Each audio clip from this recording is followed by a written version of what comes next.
یہ وہ چراغ ہے جو اس سینے کے اندر رکھے ہوئے فانوس کے اندر سے چمک رہا ہے۔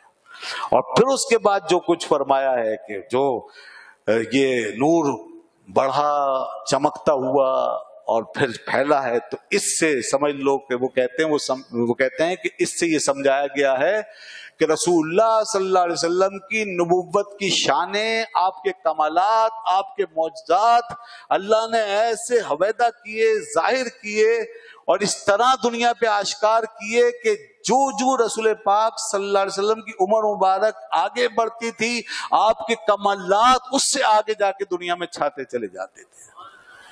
عرب و عجم کے اوپر ان کے اثرات مرتب ہوتے جاتے تھے۔ جیسا کہ یہاں سے اس طاق سے نور پھیل رہا ہے تیزی سے، ایسے حضور کے کمالات آگے بڑھتے جاتے۔ اس کے بعد پھر ہمارے علماء مفسرین نے اب حضور کی سیرت کو لے کے اس کے ساتھ منطبق کیا اور کہا کہ دیکھو، اگر اس آیت کی تفسیر کی روشنی میں حضور کی شان دیکھو تو پتہ چلے گا بچپن سے ہی انوار و تجلیات کا ظہور ہونا شروع ہوا، اور جو قریب تھے قرب و جوار میں سب سے پہلے وہ متاثر، پھر پورا شہر، پھر شہر سے باہر، پھر جو آتا جاتا سب دیکھتے جاتے، یہاں تک کہ قاضی ثناء اللہ پانی پتی علیہ رحمہ نے اس پر پھر کچھ واقعات لکھے، اور اس میں ایک واقعہ جو انہوں نے لکھا وہ یہ ہے کہ دیکھو ہمارے رسول پاک کی شان اعلان نبوت کے بعد تو پھر بات ہی اور ہے، اس سے پہلے اور وہ بھی اتنا پہلے کہ بچپن کا زمانہ تھا اور حضور کے انوار اس طرح چمکنا شروع ہو گئے تھے کہ بارش بند ہو گئی،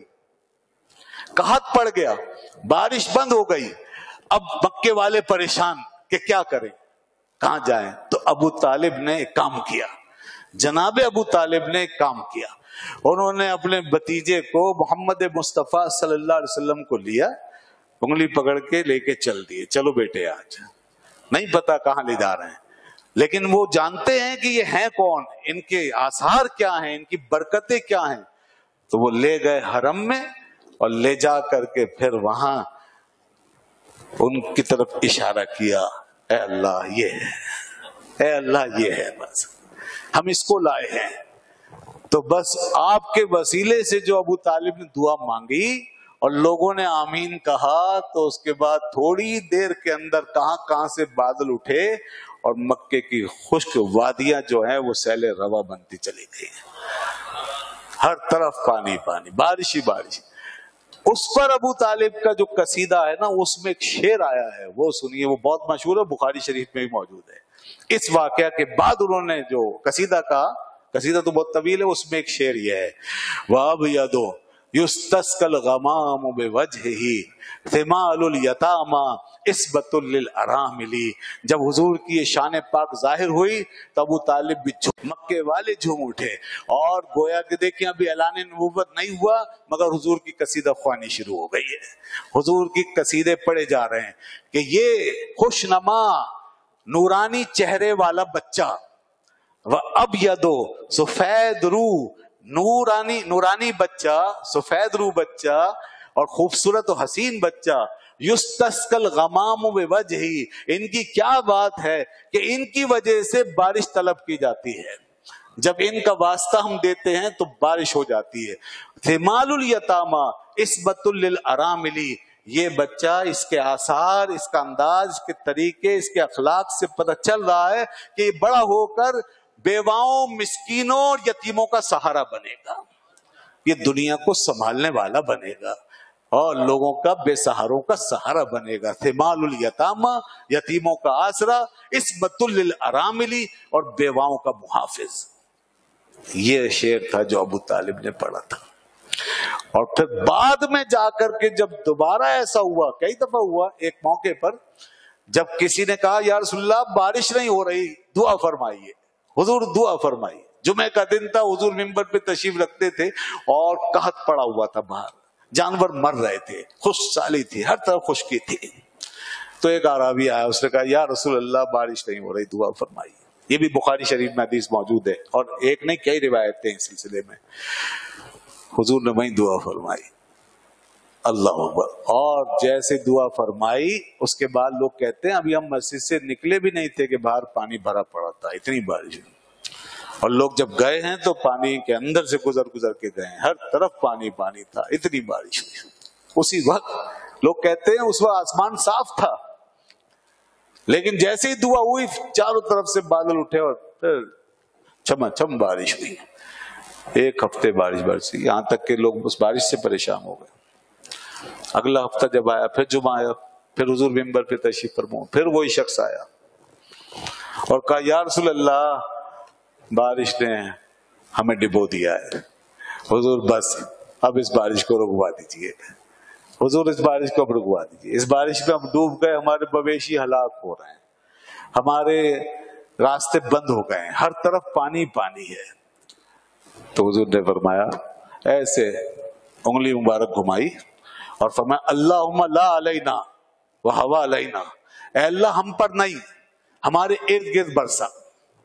فرماتے ہیں حضرت انس، میں دیکھ رہا تھا جیسے انگلی گھومی ہے وہیں سے بادل اس طرح کٹتا چلا گیا ہے، اور مدینہ پاک ایک تاج کی طرح اس کے اوپر بادل بن گئے، جیسے تاج پہنا ہوا ہے مدینے نے، اس طرح چاروں طرف بادل تھا اور بیچ میں بالکل خالی تھا، جیسے انگلی گھمائی تھی ویسے ہی اس کے اندر ایک شگاف پڑ گیا، اور بارش پھر پہاڑوں میں ہوتی رہی اور مدینہ پاک میں رک گئی۔ تو اس وقت حضور نے فرمایا تھا، جب یہ بارش ہوئی تھی نا، تو فرمایا تھا آج کوئی ابو طالب کا وہ شعر تو پڑھے، جو ابو طالب نے پڑھا تھا۔ تو پھر حضرت علی آ گیا ہے، کہا میں پڑھتا ہوں، تو یہ شعر سنایا تھا، یا ابواب یدو یستسقى الغمام بوجہی ثمال الیتامی عصمۃ للارامل۔ تو جناب یہ شان ہے۔ تو یہ وہ مطلب بات ہو رہی تھی کہ آپ کے کمالات کا اظہار اس طرح ہوتا رہا۔ تو یہاں پر جو تمثیل ہے وہ اس طرح آپ کی ذات پہ منطبق ہوتی ہے، اور یہ پھر یہ تمثیل اور آپ کی ذات یہ پھر ظاہر کرتے ہیں اللہ کی اس قدرت کو کہ اللہ نے آپ کو ایسا بنایا۔ تو یوں اللہ تعالیٰ نے اپنی قدرت کا، اپنے اس نورانی قدرت کا اظہار فرمایا، اور اس کی مثال آپ کے ذریعے سے دی کہ دیکھو ان ہستی کو کہ ان کے کمالات کیسے آشکار ہوئے، نور کی طرح، جیسے نور کا وفور تھا ایسے ان کے کمالات ساری دنیا پہ چھا گئے۔ لوگوں نے لکھا اگر حضور نبوت کا اعلان نہ بھی کرتے نا بالفرض، تو بھی اللہ نے آپ کی ذات میں ایسے انوار، برکات و آثار رکھ دیے تھے جو پہلے سے ہی جو ہے وہ آپ کی ذات سے پھوٹ پھوٹ کے نکل رہے تھے، اور لوگ ان کا مشاہدہ کر رہے تھے۔ اللہ تعالی ہمیں قرآن کی بھی سمجھ عطا فرمائے اور اپنے محبوب کی شان بھی سمجھنے کی توفیق عطا۔ وآخر دعوانا الحمدللہ رب العالمین، الحمدللہ رب العالمین۔